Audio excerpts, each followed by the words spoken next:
So for me, possibly the final of the day so far, the lightweight division. Segara, the bull from Spain, Isbulaev, for me, the matador from Russia, who breaks the mold of the Russian team. Because look, again, Brian, little things, he's always smiling.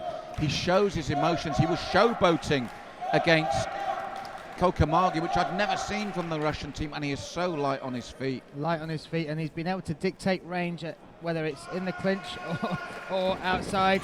And you see that just pull away, he is able to make you miss by millimeters, and his counter striking and his vocabulary of strikes, what we've seen, spinning attacks, high kicks, front lead kicks, and then working off the jab as well. He is a very, very well-rounded Russian fighter, and not one that just comes with the wrestling base. Look at the little flick of the hips there. He tries to get a tell off of you, and I believe he came silver in the Russian Championship. So he did, Brian, but this is what I like, as you alluded to.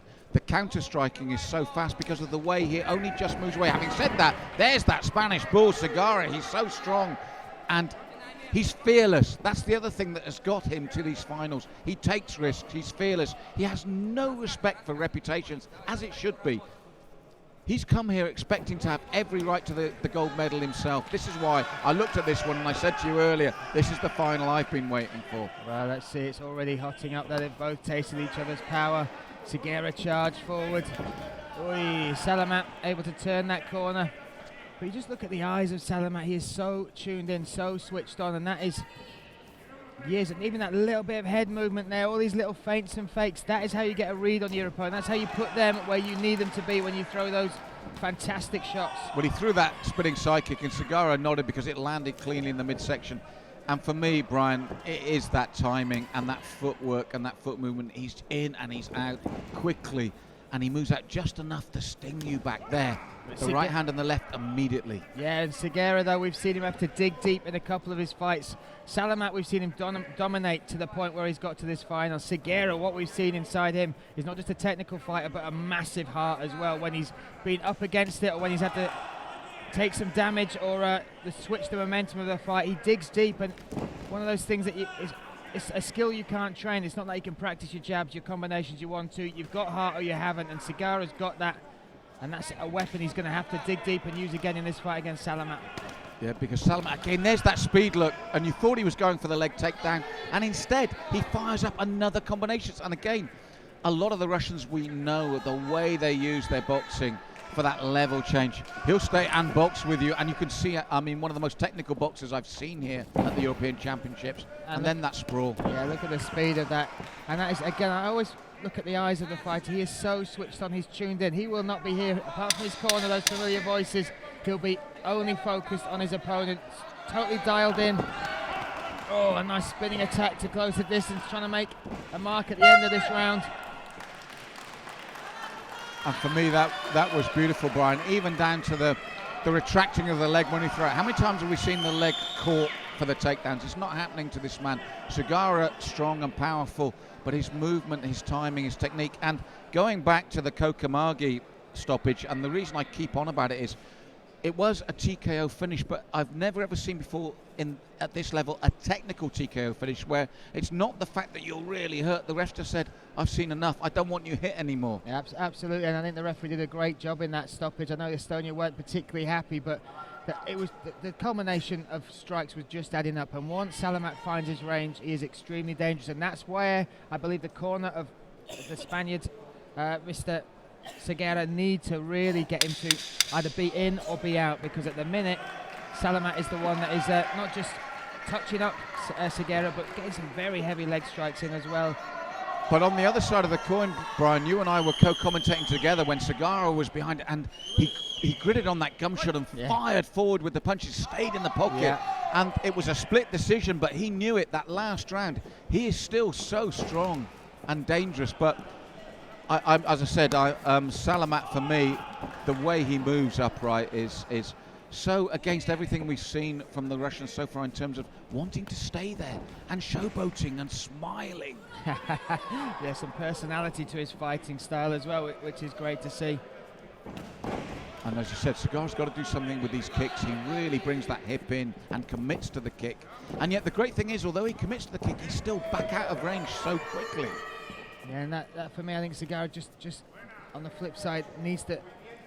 Looks a bit like a rabbit in the headlights at the minute. He's so wary of the power, the range, the different strikes, the different angles that Salamat is potentially going to come and attack him with, that it's hesitating his game a little, and he just needs to commit a bit. I think he needs to get a little bit of respect of Salamat, because Salamat has got no fear in his eyes whatsoever about what Segara could bring.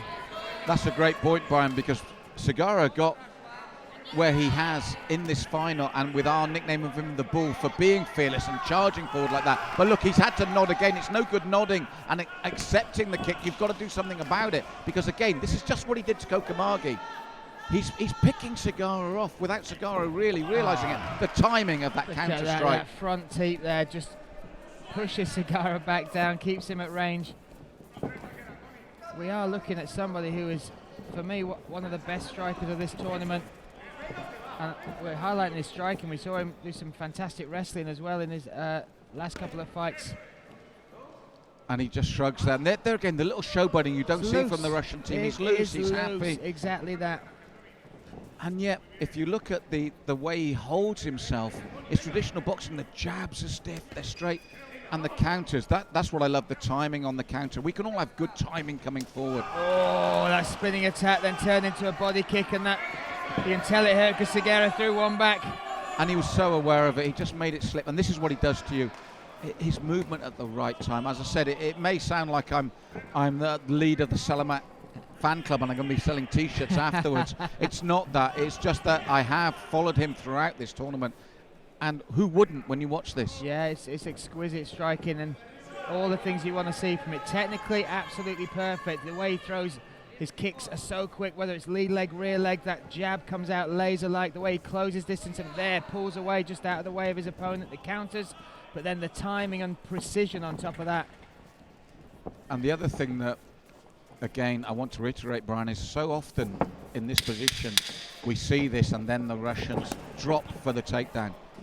He hasn't needed to, he hasn't bothered to, he hasn't wanted to. Malcolm, absolutely comfortable in this world. And that is just a reactive thing. He saw that opportunity and took it down. Segara, for me, this corner have really got to wake him up as far as this is the round. If you want this gold medal, you've got to go in there, you've got to bring it to this tough Russian, which is easier to say sat here than it is in the cage when you're facing what must feel like 1,000 limbs coming at you at a time. Well, this is the thing, Brian, you mentioned, and I agree wholeheartedly, he looked like a rabbit in headlights. It's because he's strong, he's fast, he's good upright. We've built up those skills when we've been talking about him, and they've amounted to nothing against Salamat Isbulaev because of his timing going forward, timing going back.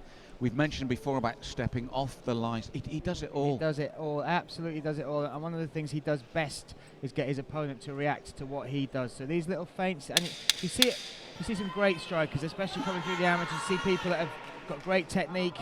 But what he really does is he sets everything up. And that doesn't mean setting it up off a strike. That can be a little roll of the shoulders, a little flick of the hips to try and get a read on your opponent. And for me, that is what sets his striking apart. He is able to get you to do what he wants you to do. And once you're doing that, he's as relaxed as you see him in here today. And again, the height advantage with Segara, it's meant nothing. Isbulaev, actually, all his opponents have a height advantage. It's like it wasn't there for him. And again, look how he steps into you. He steps into your range. He intimidates subtly. This is subtle intimidation. He just steps into your range. It doesn't matter that I'm smaller, shorter. You're not going to land on me. My timing is such. And on the flip side, Segara needs to commit. Even the way he threw that right hand, he was pulling back before he actually followed through with it. So worried about the counter strikes that are coming. Where as he really his corner, if they've been following it as we have, and see as I'm sure the judges have as well. Salamat has 2 rounds up. If you want to go for this, you want to claim that European gold. There's the showboating as well. I said to Brian, you just don't see from the Russian team. He's a man apart here.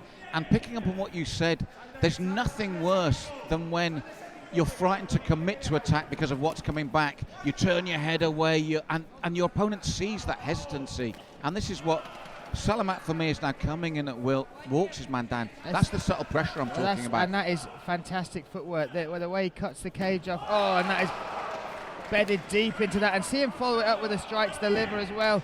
And then when we're in close, that is effortless into that beatdown position, that right arm trapped. What he's telling us now, Brian, is I also have those other Russian skills that you expect he from really me. does, and watch this knee slice across. He's going to try and go to mount, or just bury that knee into the side here. Constant attacks, whether on the feet, on the ground. Good pressure, staying high up. This is a masterclass as far as I'm concerned in this final. And now he has that beat-down position, holding it there, that crucifix position, trapping the arm. See if he tries to get his head over that left arm. And it's worth reiterating as well, Brian, that Segara has been one of the breakout stars of this tournament. The Spanish have been the team that really caught the eyes of the crowd, and especially when we're going back, we're talking to the members about the different levels of arm. All of them are talking about how good Spain have been, and Segara has been phenomenal in his fights. Really has dug deep, showing us all just how well-rounded he is. But he's been schooled here. He has been schooled. There are levels to this game, and Salamat Isbulaev is really showing us all different facets of mixed martial arts, but in particular up here on the feet, worlds apart. It's been a joy to watch. I said it's been a joy to watch Segara during the round. But he almost ducked his head into that Segara as well. And look at this, he's being picked off. And this is what happened to Kokamagi when the referee said, do you know what? Now Segara is a different kettle of fish. He's so strong, he's undamaged, but he's still being picked off here. Look at this. And mixing the body shot, he knows he's hurt him to the body there. Stings him to the face at the end as well. Sprawls, spins, throws the head kick. It's perfect. Oh, and then pulls that off. There we go.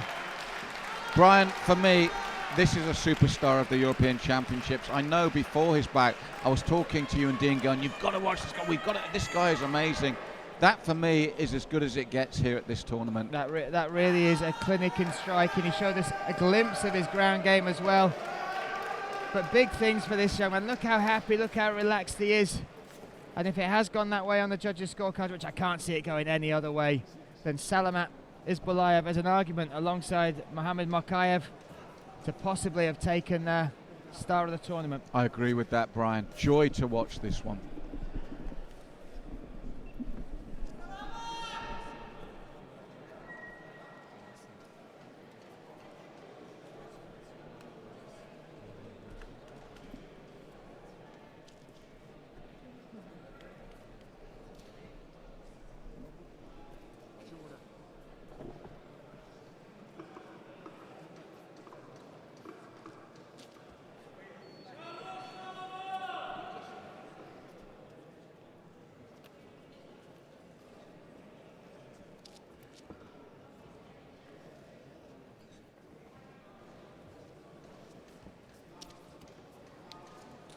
Ladies and gentlemen, after 3 rounds of action, we go to the judges' scorecards. The judges scored about 30-27, 30-26, and 30-27. All 3 in favor of your winner by unanimous decision. And now the 2019 IMAF WAMA European Lightweight Champion. In the red corner, representing Russia. Yes, and what a champion. Salamat Isbulaev. There was a 10-8 round in there as well for this man. What a character, what a star.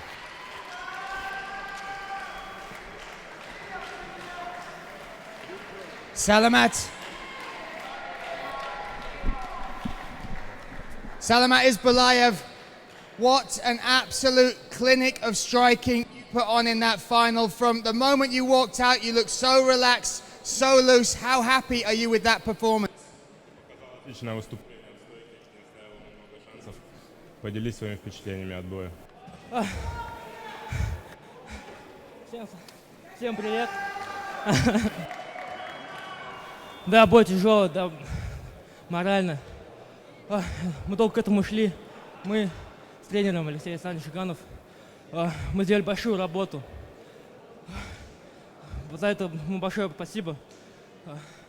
Mentally, it was a hard fight, but we prepared very well with my coach, Alexei Zhiganov, and thank you very much. Throughout the tournament, you have looked absolutely fantastic. On commentary, we've been saying you are one of the standout stars of the tournament in one of the toughest divisions, the lightweight bracket. You've now earned the gold medal. Just sum up what that feels for you. На наш взгляд, ты новая звезда этого дивизиона, открытие чемпионата. И что значит для тебя выиграть золотую медаль? Конечно, большая радость, мы долго, говорю, к этому шли. Еще раз большое спасибо Алексею Александровичу. Отдельная благодарность Виктору Фролову за поддержку. Юлия Николаевна, спасибо большое. It means a world to me. Thank you everybody who participated in my victory. Well, you are now the lightweight champion. Give it one more time from Russia, Salamat Исбулаев!